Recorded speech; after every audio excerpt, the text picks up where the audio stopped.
Last time on the Serpent Isle. After slaying over 9,001 goblins, it was time to go back to Monitor to report on our victory to Brendan. Marston and Spector were promptly put in prison for their traitorous deeds, and I spent about half the part setting up treasure chests with things I didn't really need anymore. Marston and Spector mentioned a hidden weapon they were planning to use against the goblins, and with a bit of digging, found the hidden cave where it was stashed away, along with Cantor's father, who unfortunately happened to come across Marston and Spector's foul plans. If it weren't for Lucilla's key, due to her relationship with Spector, we may not have been able to enter this cave. I looted what I could, and took the treasure chests for my own storage, and cremated not only Cantor's father, but also Astrid, Johnson, and an unknown pikeman back from the goblin camp for a bit of money, and to put the spirits to rest. We also informed Harna of the true cause of death of her husband, to which she was grateful. Then it was time to put Monitor behind us for now and go off to the sleepy hamlet of the Sleeping Bull Inn for about the last 30 minutes. I talked to Byron the Minstrel, who told us a few interesting stories, one of which was about the Lost King, who just so happened to be Shamino, a huge reference to when Britannia was known as Caesarea. I also got to know about Devra, the owner, a little bit, who talked about her sons Argus and Wilfred, as well as her missing husband Angus, who apparently got into a scuffle with Batlin in the basement, to the surprise of no one. We also found out very quickly that the inn was built by a man named Silverpate, a retired pirate, who also happened to have a hidden treasure cache that, to this point, has not been found yet, even though many treasure hunters have gone looking for it, including his own family members. Devra herself is pretty important, as she can exchange gemstones, jewelry, and gold nuggets for money, and ended up with quite a bit of monetary after it was all said and done. After that, the part pretty much ended. Hello, and welcome to the Sleeping Bull Inn. I am your host, Voidbrand. We have many rooms for rent, Devra's cooking food in the kitchen, and I hope your stay here is a pleasant one. Welcome back, guys, to some more Serpent Isle, Ultima VII Part 2. In this part, we're going to talk to every NPC here. We're also going to feed Shamino. He's a hungry boy, and so am I, and so is Duper, and so is Old Low.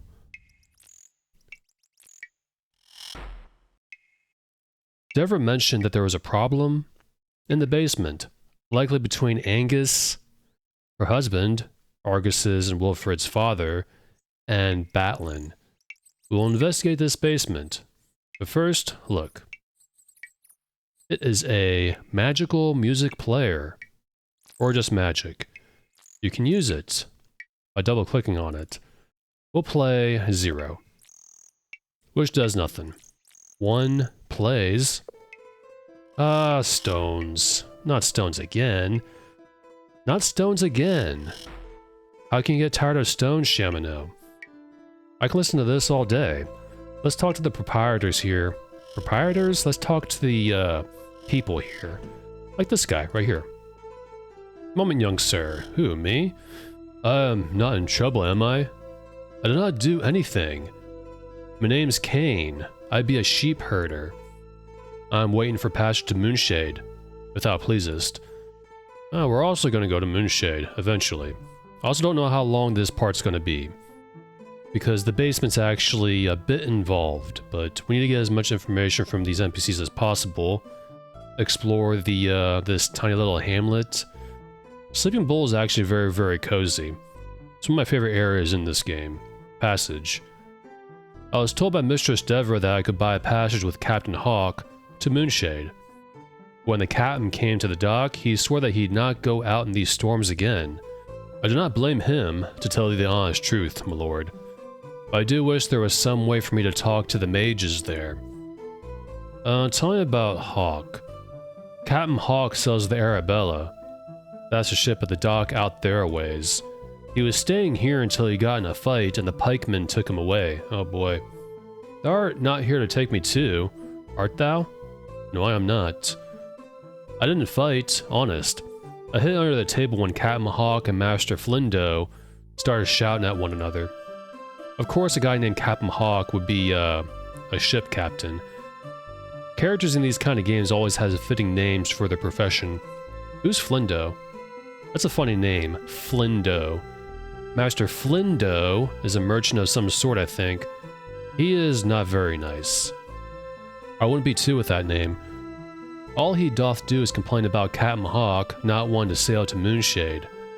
He says that Captain Hawk only wants more money, but the captain refused all his offers of more money.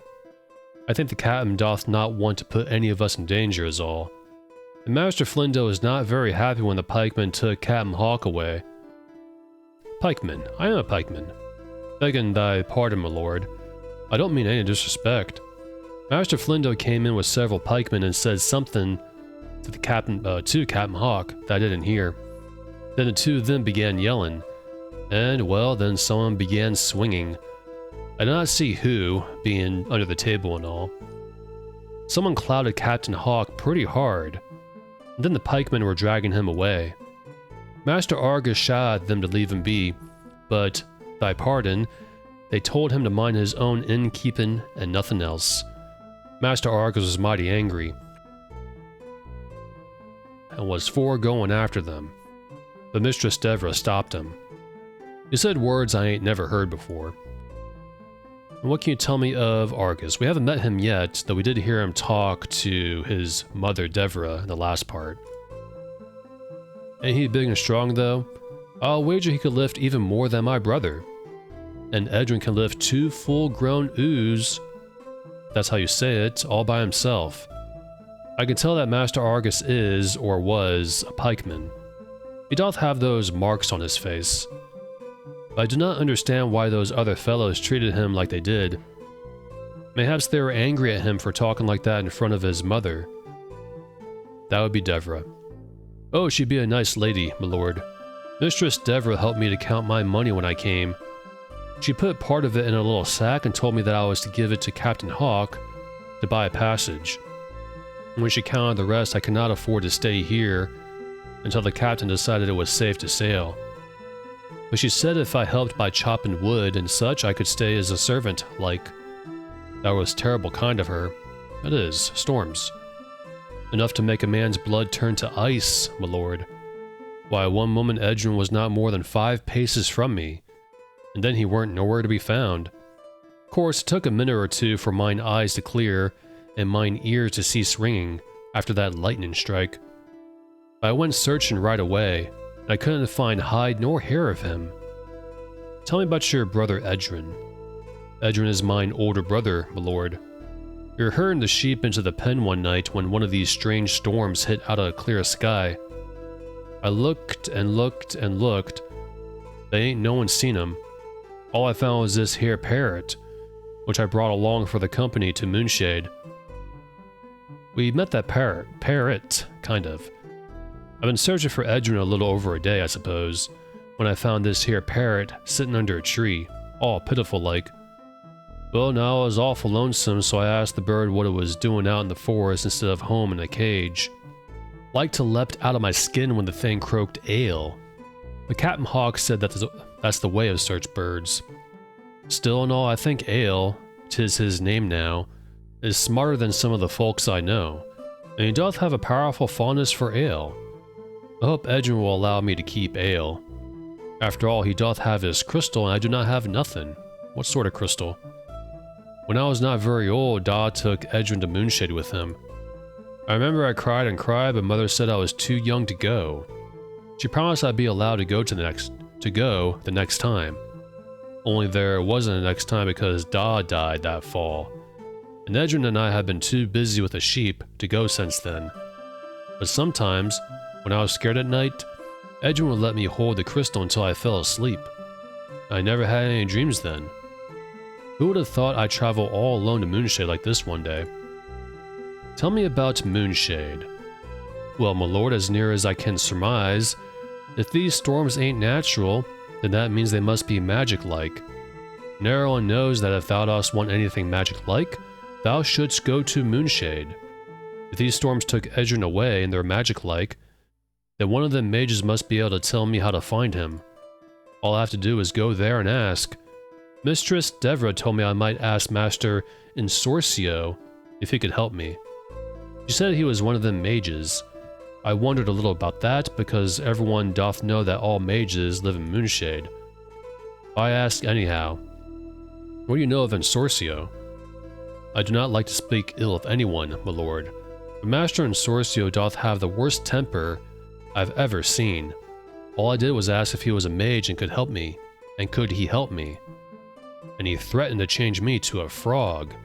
All he would have had to do was tell me to go away, and leave him alone, and I would have not bothered him no more. Now I know why Da used to say if we were bad the mages would come and take us away. Mayhap Master Ensorcio never had a Da to teach him manners. Maybe not, but for now, I bid thee bye. Good luck, Kane, and luck to thee too. Let's play some more music. For me, that entire section was empty while talking to Kane after Stones played. But thankfully with the power of video editing, I can add Stones repeated over and over again.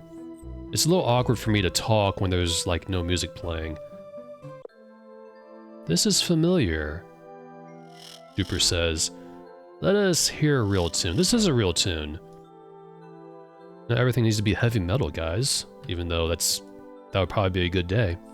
Let's talk to this gentleman here. This is likely Ensorcio. He's the only one wearing like magical clothes, or like a mage's clothes. Greetings. Well, if it isn't another petty tyrant, and if it isn't Jim Carrey. I don't know why, but he kind of reminds me of Jim Carrey a little bit. Thou mayest as well leave now, pikeman. I have no use for the likes of thee, and thou canst do nothing to avenge the wrongs I have suffered. So leave thou before I grow tired of thee, and thou hast feel the wrath of Ensorcio, the adept. Wow. That was quite the introduction. What do you mean by tyrant? I'm just a poor adventurer finding a fat man and his cronies. Yes, tyrant. I shall say it in front of Argus too, for all that matters. You pikemen wear your bravery marked on your faces for all to see and expect the world to tremble at your feet. No I don't. I am not like any of those Monitorians we just recently joined like a few days ago. Thou demandest tribute like a king, but all thou art worthy of is contempt. Thou dost not speak to an ordinary pikeman. This is the Avatar. Thou mayest not judge the Avatar by this mark alone. Do not let him say such things about the Avatar. Guys, I'm not afraid of this guy. I can bear his insults a little bit. I see thee draw thyself up. Have I offended thee? And what wilt thou do, pikeman? Drag me to jail, to thy jail as thy comrades did drag Hawk? We heard about that. What do you know of Hawk? Hawk is the captain of the Arabella. I'm afraid that Flindo is a bit distressed to hear that the good captain had no intention of risking himself or his ship to take that upstanding merchant back to Moonshade in these damnable storms. So he bought the muscle of the pikemen to persuade Hawk that remaining here would be unhealthy. And thanks a lot, Flindo. What do you know about him? Flindo would have it that he is a person of note from the fair city of Moonshade, known by one and all. But he is truly little more than a loud shopkeeper with a penchant for gossip. Flindo flits about here and there, acquiring merchandise for Busia to sell, and as much information as he can. I think that alone is why the adepts humor him from time to time with some tidbit of news. Now, he keeps saying adept. So in Moonshade, mages are adepts, and there's names for people like Flindo, and people below, quote-unquote, Flindo. We will see once we get there. Moonshade is a rather, it's not really a nice city. Who is Busia? Busia runs Flindo's shop for him. 'Tis called the Capesi Canton, a pompous name, if thou hast asked me. Well, I didn't. Busia charges a fillet more on everything she sells for her troubles, and is very careful to show Flindo the altered accounts. Interesting. What do you know of these storms, sir? Rather showy, if thou shouldst ask me. Rather spectacular results. Entirely too random for my taste, however. Of course, I cannot help wondering which mage is behind them. I wonder if that double-crossing Batlin has anything to do with them. The storm started after you left here, thou knowest. Ah, you met with Batlin. We heard about that from Devra. Well, what do you know of that druid, former? I can see that thou knowest of him. Batlin came here some time ago. He and his tame Daemon. He seemed to take an interest in my story, and we spent many evenings exchanging arcane lore. Then he left on some errand. When he returned with his other two thugs, Batlin seemed restless, but we continued our discussions as if nothing had changed. I thought he was my friend. Batlin does have charisma, so I'm not surprised he fell for that. Damon. It's not Damon, but they don't know that. Absolutely huge and ugly. Batlin called him Palos, and the Damon went about meekly hooded and robed as his master commanded. I do admit I was impressed. I cannot help but think about the trouble that Rodolencia was having. I'm gonna click that in just a few seconds. I just think it's interesting, and it was done on purpose, that the Serpent Isle people here, when they see a gargoyle, they think daemons, or demons, whichever you prefer. Just like Ultima VI the False Prophet, and even before that. Let's ask about the lady. Interesting name too, Rodolencia. Ever since Filbercia replaced Rodolencia as his playmate, Rodolencia hath had to find some other interest to occupy her time. And, from what I have heard, that seems to be daemons. Perhaps I can hope that she doth have designs on revenge. I would be content to think of Filbercia filling a daemon's belly. So I am sure that she would take quite an interest in that fat mage's pet daemon. I wish I could send her word. Tell me about his thugs. I should have guessed that Batlin intended something shady when I saw those two. I'm sure that Batlin brought them expressly to steal the old jawbone left to me by my mentor. Between Brunt, the idiot, and Deadeye, the one-eyed pirate, I am lucky to still be alive. Or still to be alive. That jawbone sounds interesting. What was it all about? 'Twas a large serpent jawbone that my mentor received from his mentor, the Mad Mage. I could never discover what its use was. It was clearly magical. Magical? Magical. I'm making a lot of errors in this part, my goodness. I don't bother fixing it too. I just leave it in. 'Twas a keepsake, though I hope to discover its secret someday. I think that Batlin found its secret and created these damn storms. Who was your mentor? He was a very great man. His name was Basulio. Of course he was. Like I said before, every mage, in almost every single one of these games, has names that fit their profession. Like what next? A necromancer named Morty or Mortegro? Yeah, right. Unfortunately, Basulio was a man that was constantly testing the limits of convention. The Council of Mages found him threatening, and intended to kill him when he refused to bow to their wishes. But his experimentation with Stoneheart had given him spells to elude even that monstrous fate. He is out there somewhere still, straining at the chains of accepted wisdom. Tell me about Stoneheart. Ah, such a wonder to behold. It doth come from the depths of the mountains of freedom, and is quite rare. The Council hath outlawed possession of Stoneheart, because they fear its power. But a small quantity is quietly hidden, else how would the death spells work? Thou dost have Stoneheart. Could I? No. I shall not succumb to its lure. I shall be strong, but thou shouldst take care. For this reagent has a way of twisting a man's heart, so that he cannot bear to part from it. In its raw form, 'tis useless for spells. For a fee?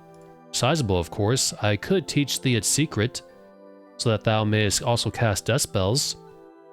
What's the secret? This is very valuable information, friend. How much wouldst thou pay for it? Do you accept, You don't accept guilders because he's not in Moonshade anymore.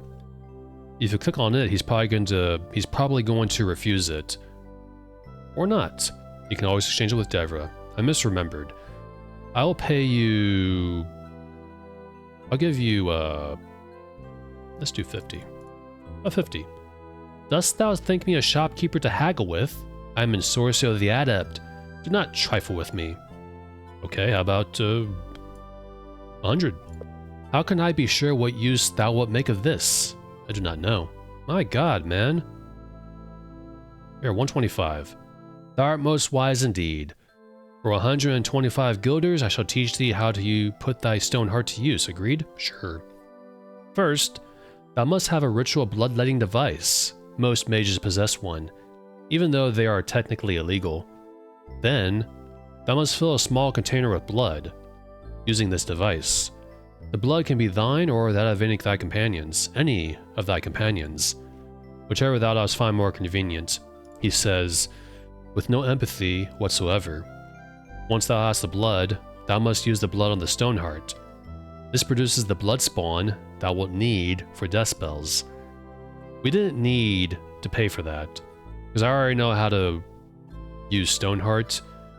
And if you don't know, just in case you haven't played this, Stoneheart is that red rock looking thing we got in the storm in part 1, is what he's talking about. But tell me about the Mad Mage. His true name is Urstim. We heard that name before, from that scroll in the first cave outside of Monitor, when we first met with Shamino. He taught many of the Moonshadian adepts their craft, but as is the way with master and apprentice, they eventually surpassed him in skill and scope. The old mage could not abide the thought that these mages were no longer his malleable students, and went quite mad. I guess that's why he's called the Mad Mage. He saw them all as thieves intent on stealing his secrets, and moved to an island off Moonshade. He doth refuse to have any dealings with Moonshade to this day. He sits on his island trying to find a way to create life. What can you tell me about Moonshade? Moonshade, the city of wonders, and the city of charlatans. Heaven forfend that thou shouldst try something innovative. Am I endanger the incompetent fools led by Filbercio and his trained council of mages? What can you tell me of Filbercio? He sounds very important. Filbercio is a presumptuous maggot who calls himself Mage Lord of Moonshade. Wow. Tell me what you really think of him. I doubt that he could light a candle magically, but he doth have the backing of the council and the threat of the Mountains of Freedom to support his claim. The one saving grace for Moonshade is that Filbercio spends all of his time pursuing skirts. Jeez, who doesn't on this island? His insignificant knowledge of magic hath little effect in the bedchambers of his conquests. Tell me of the Mage Council. The Council of Mages is a handful of adepts meant to keep the Mage Lord from misusing his power. In this case, however, they spend their time making the decisions that the Mage Lord should be making. But, as unto myself, they are content to allow Filbercio to continue his amusements. With luck, he will be killed by one of his paramours. What of the Mountains of Freedom? Freedom, what a farce. Mountains of Freedom are a prison, hero. A prison filled with magical traps that none can escape. And that is where Filbercio puts all who anger or oppose him. It is a small wonder that I did not end there. Spells. Like any apprentice, I learned all that I could from my mentor, whether he was willing to teach me or not. It is all a matter of not being discovered in the act. Art thou interested in buying a spell, perhaps? I could always use more money for ale. I am interested, but we don't have a spell book. So for now, no. If thou art ever interested, find me. Change subject, as thou dost wish. Let's ask about, the wrongs done to him. Thou dost not know the half of it. Here I sit, an adept in a wretched hovel, exiled from the practice of the magic that is my life's blood. The council hath turned its back on Filbercio's exploits for so long that they sought to make me their scapegoat, their public example. Filbercio hath hopped from bed to bed throughout the city, using every means of coercion possible. But let it be found that poor Insorcio used magic to catch the favor of an adept's daughter. And suddenly I'm an unspeakable monster. Yeah, that's what happens when you don't have, if you're not rubbing elbows with the wrong people. You know what they say. Rules for thee, not for me.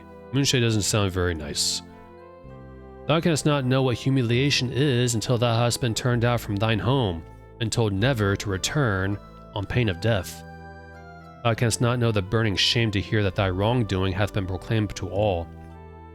To know that wherever thou goest, people will say, isn't it Sorcio that exiled mage from Moonshade? Who was the daughter? Oh no, thou shalt not have her name to drag through the mud alongside Sorcio. Never. I care enough for her to spend my magics upon her, hoping that she would come to care for me. I'll not have thee blacken her name, for all that's been done to me.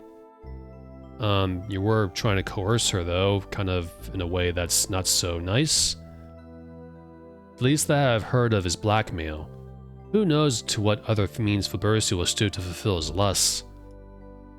I have no details, for I try not to listen to such stories as they always send me into a near murderous fit. Thou shalt have to seek thine information elsewhere. Okay, tell me of the tribute you were talking about earlier. Or perhaps I should say donation. Where is the honor in charging even the poorest peasant a ruinous fee to use the only safe road in all of the islands? So much for protecting the weak and helping the poor. Argus. For all that he is Devra's son, he is still a dog. I will grant that he came home when Devra summoned him, unlike Wilfred. But the two are cut from the same cloth all the same. Vain, pompous braggarts. He's like right there too. Devra. Devra's a fine woman for all that she is a bit domineering, but then most women are they not? She hath taken her loss incredibly well. She hath convinced that worthless son of hers to return and help with some honest work here at the inn.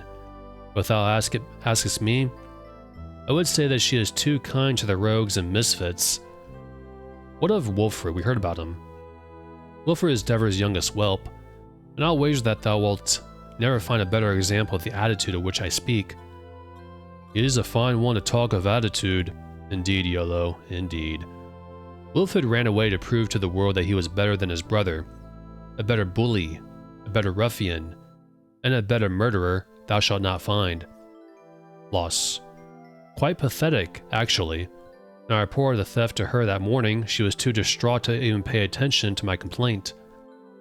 Not at all professional. After all, I am a paying guest here. It seems Angus had a bit of silverpate in him after all, and disappeared. To think of it, perhaps he was the one that stole the jawbone from me. Though why it would interest him I shall never know. Tell me about Angus. Angus was Devra's husband. Seemed a right enough fellow. Liked a cup or two of ale in the evenings. Worked hard, but then, with her nagging, he couldn't help but work hard. Would never have guessed that he had the spine to leave like that, but I suppose that every man doth have his breaking point. And lastly, hopefully, Silverpate. It's been almost 30 minutes already. Silverpate is the great-grandfather of Angus. They say that old Silverpate was a bloodthirsty pirate. According to popular tales, he reformed and took his ill-gotten gains and built this inn. But the adepts in Moonshade tell a different tale. I'm gonna click that in a minute. All this talk of pirates, and the last part, hearing about Deadeye, killing Kalen, the pirate who tried to assassinate us and Fawn. Silverpate is kind of making me want to play Sid Meier's Pirates again, the 2004 PC version. Tale. It seems that Silverpate employed Erstem to do something at the inn. Perhaps hide that fabled treasure, who knows. In any case, the pirate planned to trick Erstem so that he would not have to pay the mage's fees. Erstem found him out and trapped the treacherous innkeeper in a pit filled with daemons. No one ever saw Silverpate again, and people learned to fear the crossing any mage. Finally, bye. Goodbye. Farewell. Let's go back and play some more music. We did 2, right? Let's try 3. My favorite tune. It is a nice tune. Let's talk to this gentleman here. At the chair. I clicked on him and it said chair. That's weird. Yes, my lord. Are you gonna approach me or not? Greetings, fellow pikemen. A fellow wolf. Come in out of them strange storms and rest a bit. This be the inn of the Sleeping Bull. So we got this guy to talk to. This guy.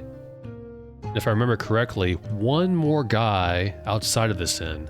And I be Argus, the innkeeper. Tell me about the storms. These ain't natural storms, or I was never a wolf captain. If thou were to ask me, living all these years across from Moonshade, I'd say they were magic-born. And I'm afeared they'll drive us out of business if they last too long. Oh, it's a lot of stuff here. You're almost right about it being magical. Out to business.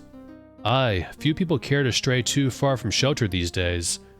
Even Hawk put in here and refused to budge because of the storms, though his passengers are less than thrilled with his decision, and all our help ran off to the cities, hoping that it would be safer around all those buildings. Who were the passengers? Hawk hath 2 passengers staying here until he puts out again, if he ever pays the pikeman, that is. One of them is with a fellow with a parrot. Actually, scratch that. This guy outside, and the blonde-haired lady we saw in the last part. Kane, I think his name is.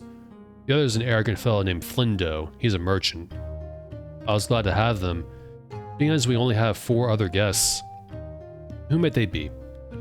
Yes, there be Insorcio. He's an exiled mage from Moonshade. There be Selena, who hath not been here very long. She is very afraid of these storms. Byron's here, which is a blessing.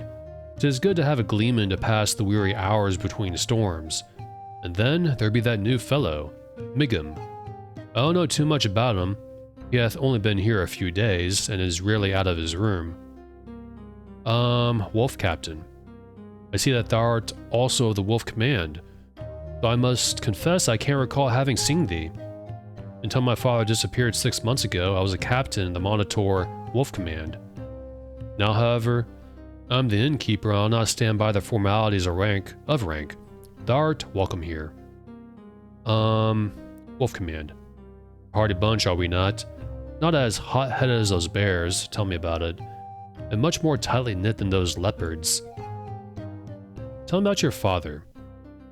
Aye, Angus disappeared, and not during one of those storms neither.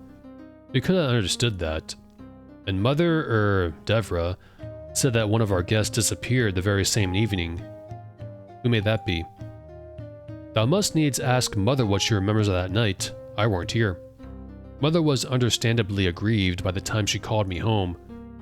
She had hoped that Lord Wilfrid would come to run the inn as father had hoped, but I came instead.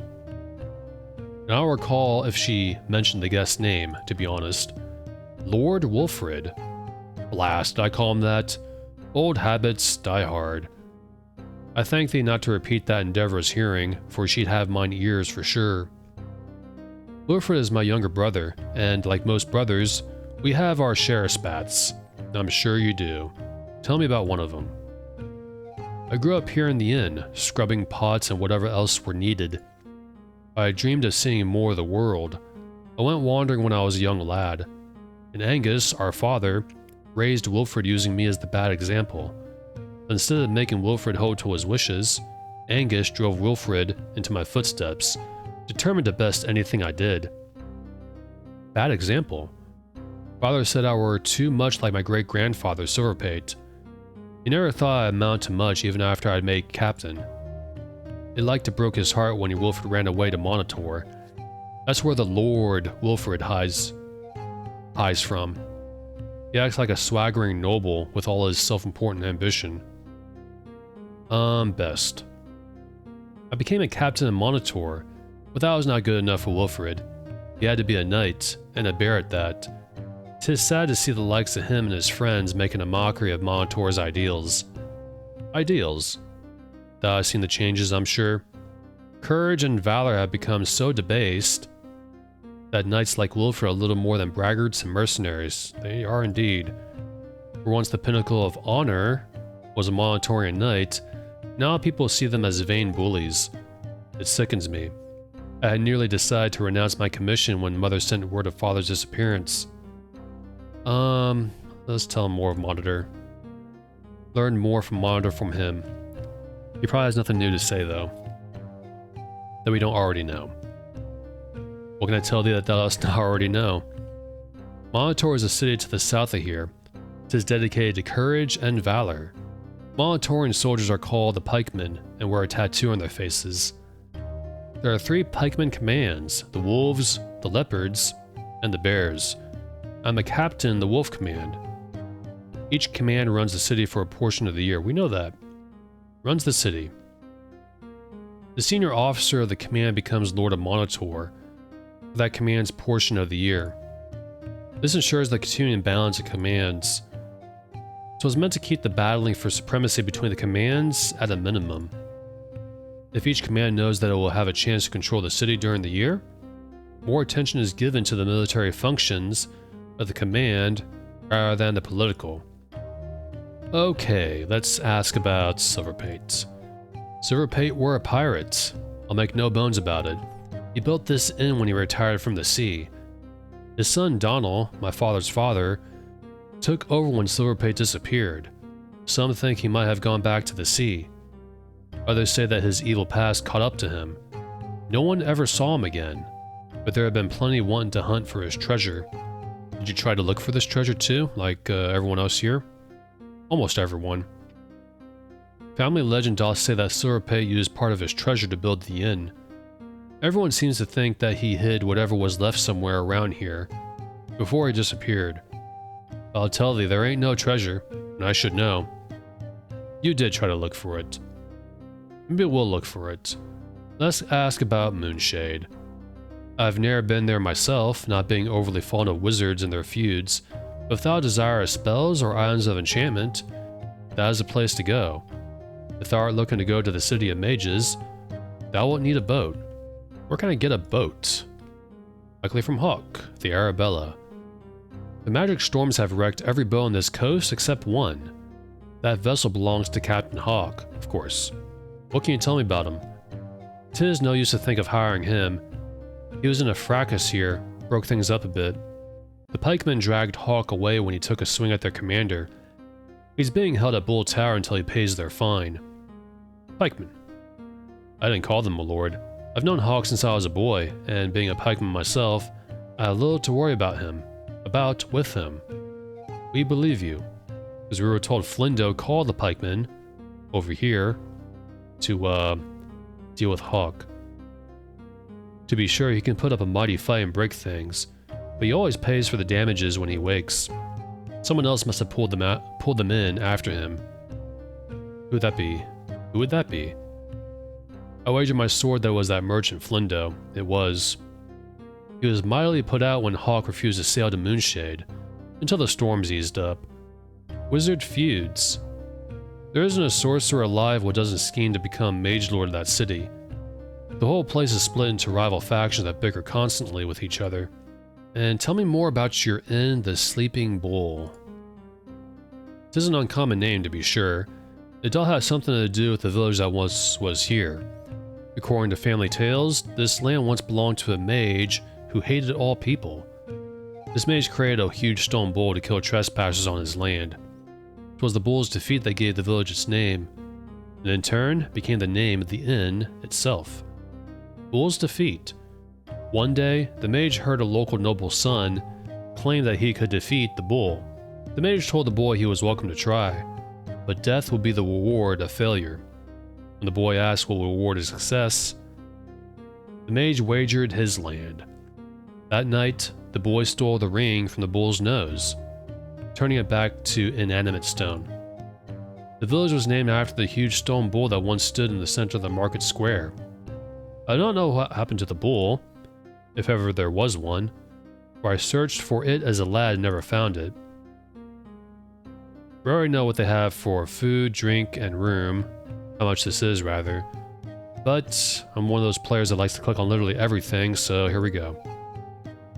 Mother doth do all the cooking here, and she is very good. What is thou like, my lord? Ah, you can buy from him just like Devra, Sneet. No need. Drink. I'm certain our selection will please thee, my lord. What wouldst thou like to quench thy thirst? Nothing. Interesting how all the drinks you can get in this game is basically, at least in bottle form, alcohol. You can only get water from a well. There's like no water bottles or whatever. End room. Cost is 8 gold coins per person. That's nice, but I do not want a room. I just wanted to click that. Bye bye. Let's play some more tunes. Ah, pretty. I do think I am sleepy. Let's talk to this dude here. May we speak? I have little time. The name is Flindo. I own a provisioning shop in Moonshade and have many important connections there. Well, hooray to you, Mr. Super Important Dude. So art thou searching? Art thou another stranded victim of Hawk and his childish fear of storms? For some reason I thought that said searching. Or art thou here to investigate the curious disappearance of Mistress Devra's good husband? Curious disappearance. It occurred immediately after I arrived here. I recall that one morning Mistress Devra was beside herself with worry because Angus was nowhere to be found. I told her not to worry herself too much, as sometimes a man will feel too constricted at home. I need to wander for a bit. Look, bull sign. But she would not be dissuaded and sent for Argus. We met him. Argus is Mistress Devra's oldest son, my lord. He inherited more than a little bit of his father's temper, and always dreamed of being a fighter. 'Twas no surprise when he traveled to Monitor to become a pikeman. Not all good came of it, however. He found himself some trouble down there, so I have heard. There hath been bad blood between him and Wilfred ever since he left here. What sort of trouble? If thou dost not want to answer to Argus's steel, my lord, thou shouldst not mention this to him. Seems that Argus's temper found him a duel with a boy from another command. Argus killed the boy, apparently without giving him any quarter. Sad business for a fighter. He is right. If we bring that up to Argus, he is going to get mad. And if you keep pushing it, well, I might demonstrate that. We'll see. Wilfred. Wilfred is Argus's younger brother. After Argus left, Angus raised Wilfred very strictly, so Wilfred holds Argus in no great esteem. Wilfred was always a willful, snobbish sort of child. In mine own opinion, he needed to have his head knocked a time or two to deflate that ego of his. Angus was stricken when Wilfred left to become a knight. And what can you tell me about Angus? Angus was a big man. I could not see how any harm could befall him without alerting the whole inn. I think perhaps he took a notion to leave and go adventuring. He had a strange sense of humor and a powerful temper. Who knows? Mayhaps he became angry at Mistress Devra and walked away. And what can you tell me of Devra? Mistress Devra is a sweet-natured lady, too good-hearted to be an innkeeper sometimes. I had recently begun making the trips with my father when Donald hired her to do the cooking. That was before she married Angus. Poor woman. First Theron, and then her husband. What can you tell me of Theron? Theron was a worker here. Mistress Devra took him in and gave him work and a place to stay. He was not very bright. I think I already forgotten, but Theron was involved in a teleport storm or something like that Devra mentioned. Like I said, sometimes Mistress Devra is too kind for her own good. Anyway, Theron was caught in one of those storms, and no one hath been able to find him since. Donald was Angus's father. He was a good, hard-working man. It was a good thing Donald was not anything like his father Silverpate, or I doubt that Mistress Devra would ever have given Angus a second look. It is hard to think that Angus disappeared exactly like his grandfather did. Silverpate. Why, Silverpate is the one who built this inn. Right, he was a pirate, as he says. Everyone said Silverpate was a pirate who grew too old for the sea and went searching for a way to become respectable. He used part of his treasure to construct this place. There are rumors in Moonshade that he hired a mage for some reason, but I have never been able to confirm it. They say that he was a very suspicious man. Anyhow, Silverpate disappeared when Donald was still a young man. Everyone thinks the treasure is still hidden here somewhere. Disappeared? Thou shouldst ask Mistress Devra about that. All I know is that one day no one could find Silverpate, and he was never found. Donald took over the inn and nothing more untoward happened until Theron disappeared. Treasure? Do not ask me. Silverpate was a pirate. Who knows what such a man would have hidden? Personally, I think that if there were any treasure, it hath long since been found. And if none hath been found, then there never was any hidden treasure. Hawk. That bag of wind. Calls himself a sailor, ha. Now I am asking thee, what manner of captain would strand me and poor dumb Cain, paying passengers, mind thee, here in this little backwater inn, because of some storm? So I went to the pikemen. And what happened after that? Everyone knows that the pikemen guard the roads and towns, my lord. They are noted for their honesty. Sure about that? I thought perhaps they could persuade Hawk to abandon his ploy for more money and steal from Moonshade as he should. I made an appropriately large donation to their coffers, but I did not expect them to waylay Hawk to rot in some jail cell. I suppose that is what comes of not knowing the difference between leopards, bears, and wolves. Leopards. I know what any non-Monitoran knows, my lord. The leopards are one of the 3 commands of Monitor. They control the tower nearest Monitor itself. I know that they share the rule of Monitor. Bears?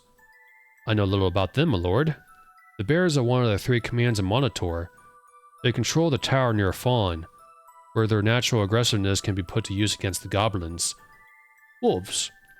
Not being from Monitor, I am afraid I'm woefully uninformed, my lord. The wolves are one of the 3 commands of Monitor. They control the tower near here, Sleeping Bull. Wolves are regarded as the friendliest of all the commands. That is true. Cain, we met him. Look for a young lad talking to a parrot. That'll be him. Witless lad doth not have enough sense to steer clear of Ensorcio. Comes asking if Ensorcio is a mage, and would Ensorcio help him and Ale find his lost brother. Cain doth not have the sense of a cat. Ale. Ale is what Cain calls that parrot of his. That's a funny name, Ale. And it certainly shows a great enthusiasm for the brew, to be sure. Not usual for a bird, mind thee, but a trick most likely taught to it by some sailor before the lad found it. We met Ensorcio, unfortunately. Now there is one to avoid if ever there was one. The mages wondered when Vasilio took Ensorcio as an apprentice. Temper like that, 'tis not good in the mage. When thou considerest Vasilio's interests, well, 'tis enough to make a body worry. And then with what happened about that adept's daughter. No one was surprised when the Council of Mages stepped in and exiled Ensorcio, except maybe Ensorcio himself. Now who was the daughter? Oh, thou wouldst do well not to ask too closely about who she is, my lord. Mages are very protective of their privacy and their pride.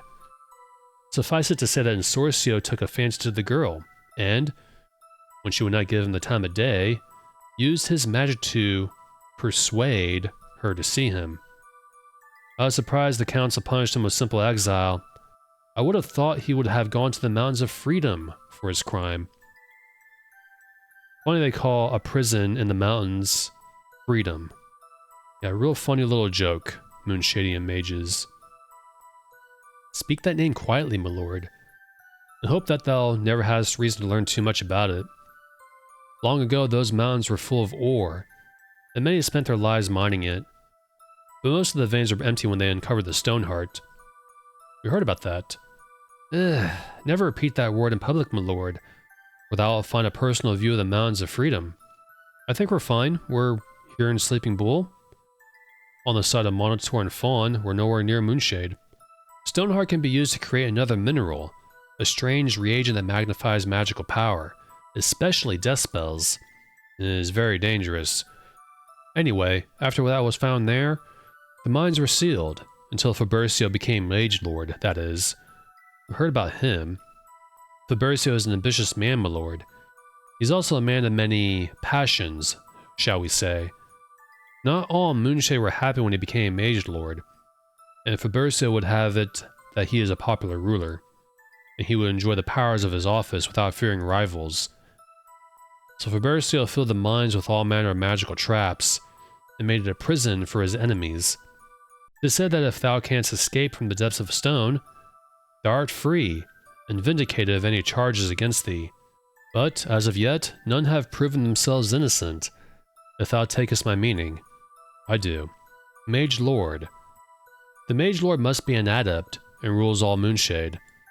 Although the Mage Lord's power is great, it is held in check by the other members of the Council of Mages. Being that mages are by nature egotistical, the Council of Mages is only open to other adepts, the peers of the Mage Lord. Their presence on the council is meant to keep the Mage Lord from becoming too tyrannical. Jeez. It's like a city full of mundanes. At least not to that extent. Basulio, do not tell me that thou hast... Do not tell me that thou hast not heard that legend. I was not around for any of this, mind thee. I wasn't even born yet. And Sorcio isn't as young as he appears, being a mage and all. But my father talked about it enough. And it happened when he was a mere boy. What happened? Well, years ago, there was experimenting aplenty amongst the mages. There were not nearly as many restrictions as there are now.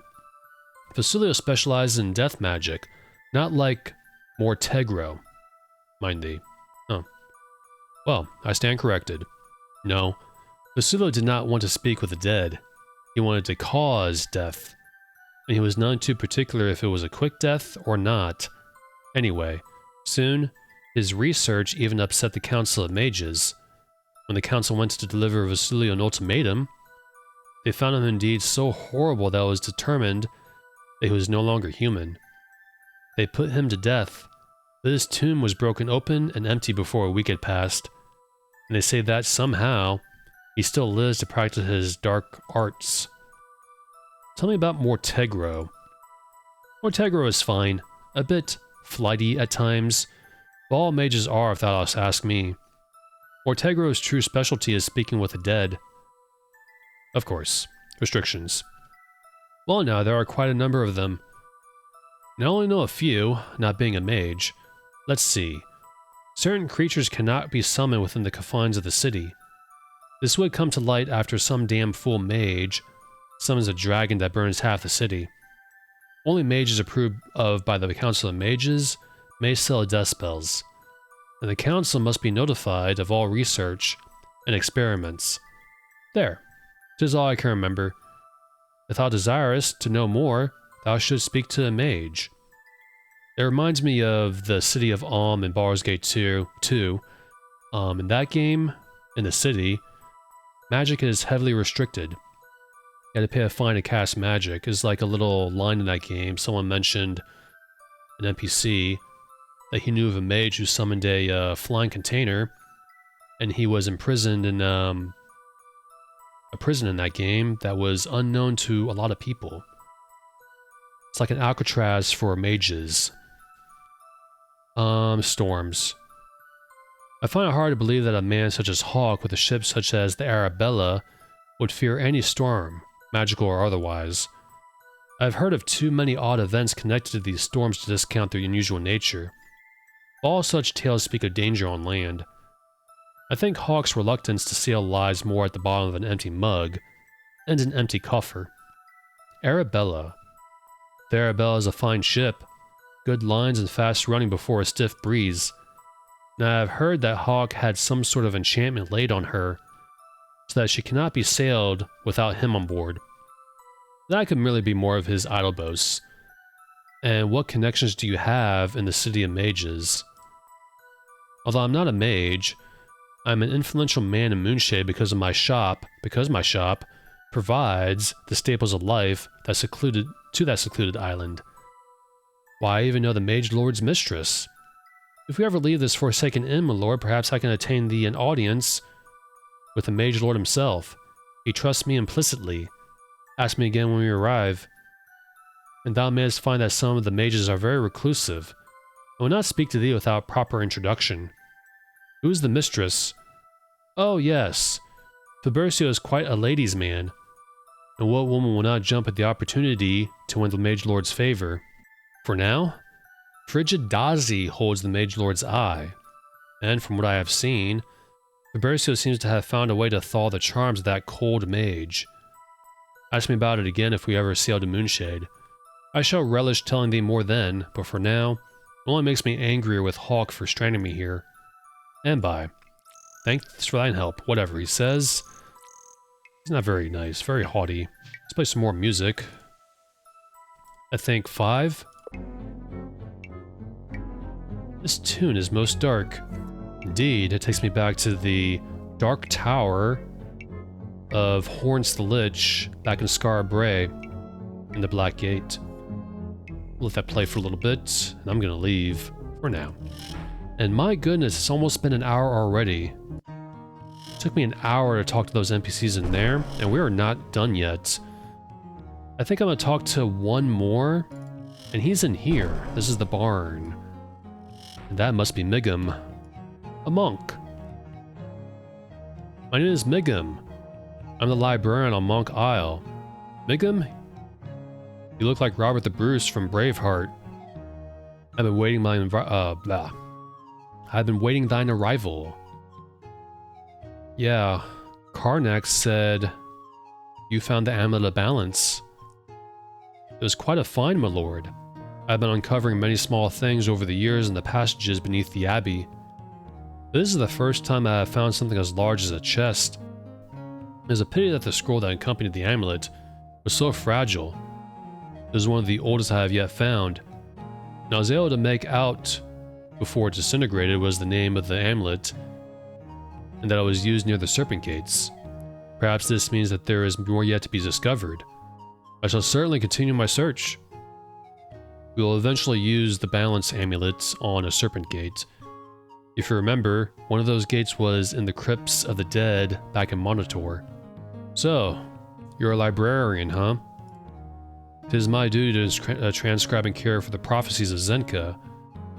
It was I that found the passages that told of thy coming. What did it say? Alas, Zenka's writings follow no order, and are convoluted and vague. We have spent the years since her disappearance trying to decide if some passage hath already happened or if one event will follow another. Event.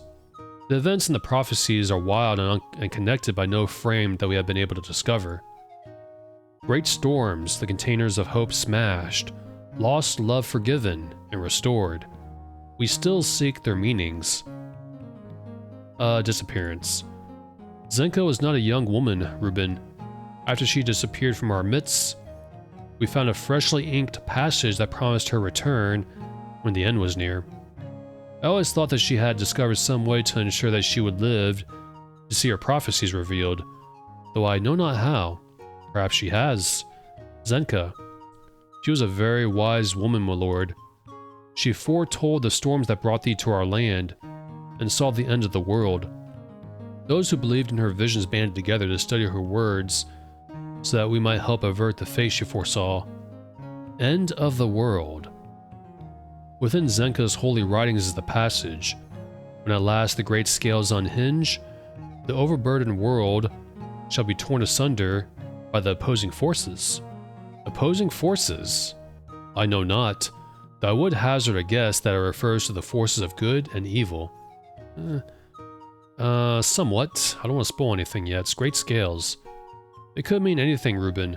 Music scales, map scales, snake scales, or weight scales. Monk Isle. Monk Isle is where the followers of Zenka dwell, Reuben. I know that. Only a few believers remain to study and contemplate the mystery of her words. Few are now willing to devote their life to waiting on events that may take centuries to unfold. Faith is not an easy thing. Arrival. Yes, Reuben. 'Tis written that a hero from another world will come to right the disorder in our land. That is thee. 'Tis also written that treachery will stalk thy steps at the beginning of thy quest. That is why I am here. Not all of Zenka's followers believe that we should take direct action in aiding thee. However, Thoxa and I disagree. Action. I believe that an attempt will be made on thy life soon. Perhaps by being forewarned, thou wilt be able to avoid it. I cannot tell thee who to avoid here, Reuben. I arrived here only a few days ago, and have remained in the barn for much of the time. I thought it wise to attract as little notice as possible. But, now that thou art here, feel assured that I will remain vigilant against anything that would deter thee from thy destiny. Destiny. I am not empowered to tell thee more of the quest that lies before thee. If I were to tell thee, thou mightst be prejudiced by my words and overlook a crucial event. Lastly, aid? I must be cautious in aiding thee, my lord. But rest assured that I will be prompt thee as much as possible. That's it for now. Bye. So long. Fare thee well. And that's the last NPC for now. We have one more lady to talk to. I'm gonna wait a little bit longer. I'm also gonna play a little bit longer too because I wanted to explore. That took longer than I thought. Lots and lots of talking. But from here on out, we should be able to explore quite a bit. Oh, there's a smithy. And some tools, a bedroom. Let's take a peek in these crates. Got torches, we got alcohol bottles, plates, bowls, whatever. Chickens. It is a barn. Let's explore the grounds. It's 5 p.m. If you want some water, draw from the well. Because I remember there's something around here. Something worth checking out. I think it is down here. I don't know if I should be looking at this now, but this is what it is. A hollowed out tree with a key and 2 bags. Inside these bags are potions. And some money. I will take the key and give it to our key guy. Why'd I do that? We're a little bit too quickly there. I'll put it right here. And exit out of that. Duper, you can have the money. 33 Monotorian coins. And I think Shamino can have... we can carry 2 bags in 1 backpack, I believe. Yeah, that's better than the Black Gate, I believe. It's going to be very, very helpful. These can go in here. We don't need the green. I can go bye-bye.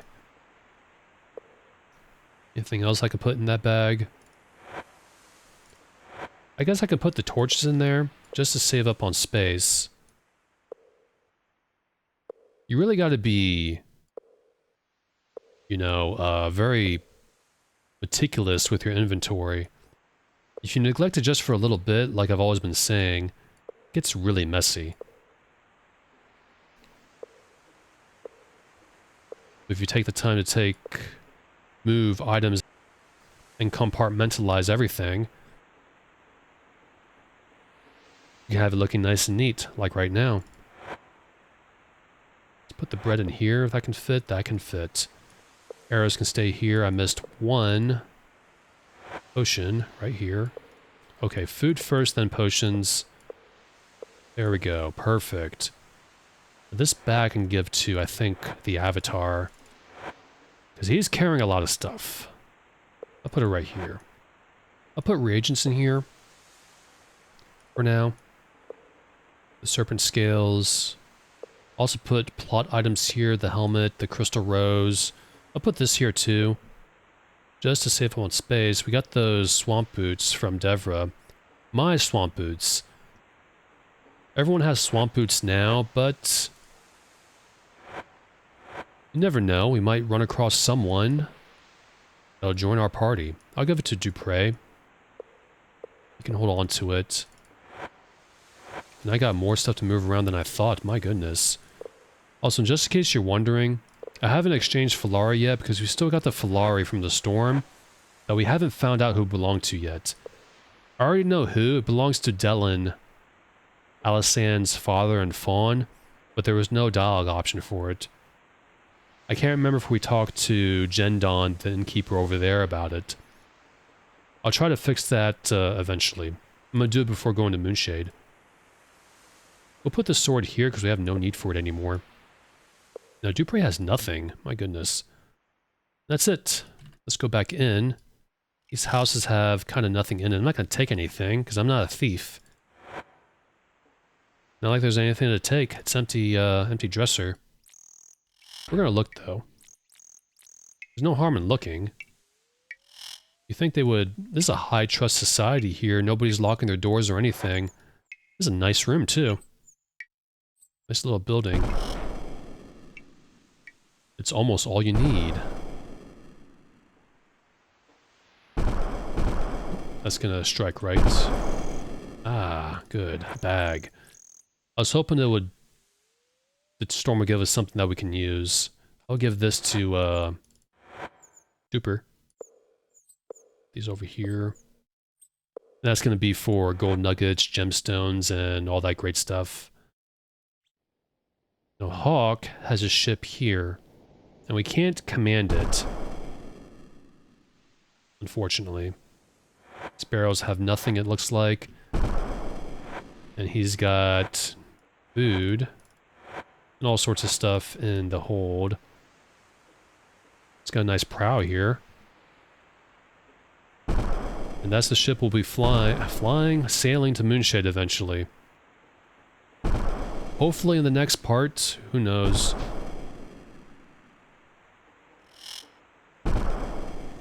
Nothing in here. Gotta know who sleeps in these houses. Because you think the guests will stay upstairs. I returned home to the Bull as soon as I received Mother's letter. This is Argus's house. It was not easy to relinquish my command, but Mother needed me. And so, here I am. I've examined the grounds and found nothing. Mother says she heard noises from the cellar the night Father disappeared. When I investigated, I found crates overturned, but nothing else. I feel useless. If only I had something, some shred of evidence indicating what became of Father. Anything in here? Beef jerky? Or just dried meat? Nothing too special there. Nothing in here. Nothing there. Alright. And that's the Sleeping Bull. And this is the lady we have to talk to. I think I will talk to her. And that'll conclude this, this part. Yep. A lot of talking in this part. I actually thought that would take like 30 minutes, not an hour. Pardon me, my lord. My name is Selena. Thou hast looked to be brave and trustworthy. Oh, how you doing? I need thy protection. Protection? Protection from what? What can you tell me about this fur cap? How cute. But dost thou not think it is a bit warm here for a fur cap? And I don't know, but it seems a little bit small for thee. That was very helpful. What you know of these stockings? Moon silk stockings. Oh, how I have longed for a pair of my very own. Wouldst thou give them to me, Reuben? I would cherish them forever. I could. I'm not going to. I mean no offense.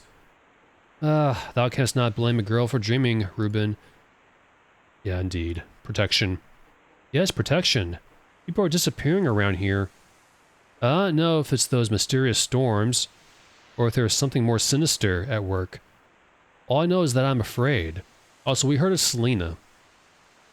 Not here, but in the previous parts. Just wanted to bring that up. She is kind of important, in a way. Mysterious storms. Everyone knows that these are not natural storms, Reuben. Why, even the mages of Moonshade are worried. Old Gustachio is practically pulling out what little hair he doth have, trying to discover what's causing them. And if the mages are worried, Reuben, people such as we should be wary, very wary indeed. Who is Gustachio? Gustachio specializes in weather magic, Reuben. 'Tis all very confusing, if thou dost ask me.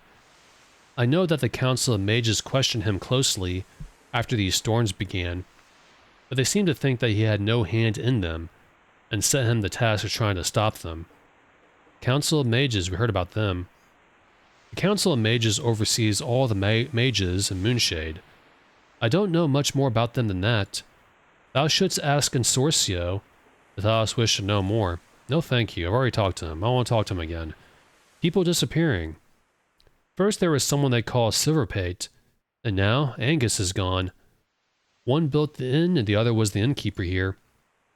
And those others disappearing doth cause me to wonder if this place is cursed or something. Others? Well, Consortio told me that Theron, one of the servants, disappeared not long ago. And then on the night that Angus disappeared, 2 guests disappeared as well. And whom may they be? I did not meet them, but Consortio told me about them. He said something about one of them being a mage, and the other being a very large man. So now thou dost understand why I am so worried. If something could happen to a mage, or a big strong man, what chance do I have? And Consortio. He's the mage who's staying here. He doth seem sinister, but he's nice to me. Not as nice as Argus, but nice for a mage. He seems to drink a lot. And he doth have a bad temper, too. Oh, those are two bad combinations. Argus. Argus is very nice to me. He compliments me on my dress or mine hair, even though I know I look like a mess. He's much nicer when Devra isn't around. I do not think she likes me. That's unusual. Devra's nice to everybody. Lindo said she's too nice for her own good. Devra. She's always watching me. It doth make me nervous.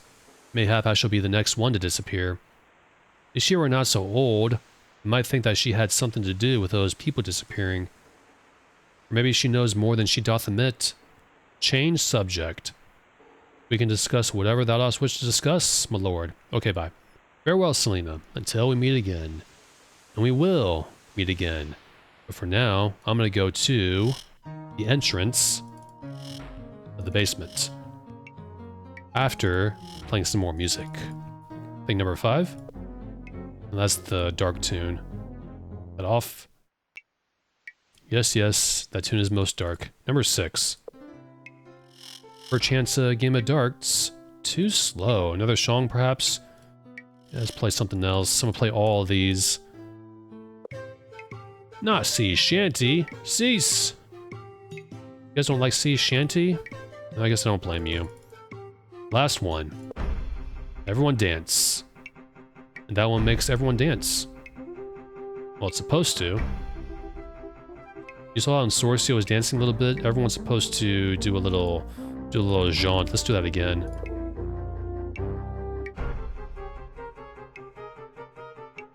There we go, see? A little funny. Let's go over here. Entrance to the basement in a few seconds. Let's go over here first. We finally talked to everyone in this inn. I'm gonna look around and poke through drawers and such. This one has nothing. This one has nothing. This one has also nothing. But it does have a nice red cloak. The Avatar cloak. I thought I was gonna find an abacus in here for some reason. I guess I misremembered. It's too bad. Maybe we'll find one soon. I forgot to check the internet for its location. I don't think any shopkeepers sell it up to this point. I think maybe in the next area. She's got nothing new here.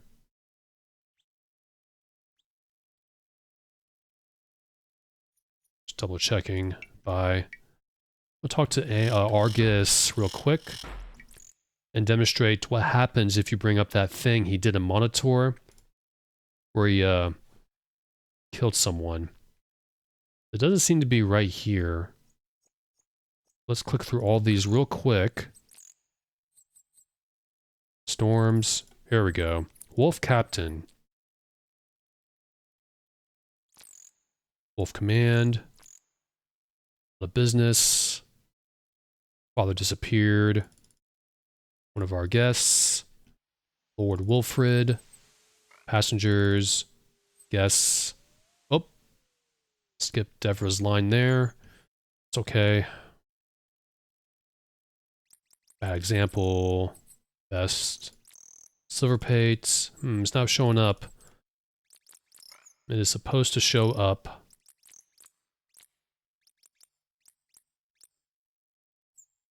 Runs the city.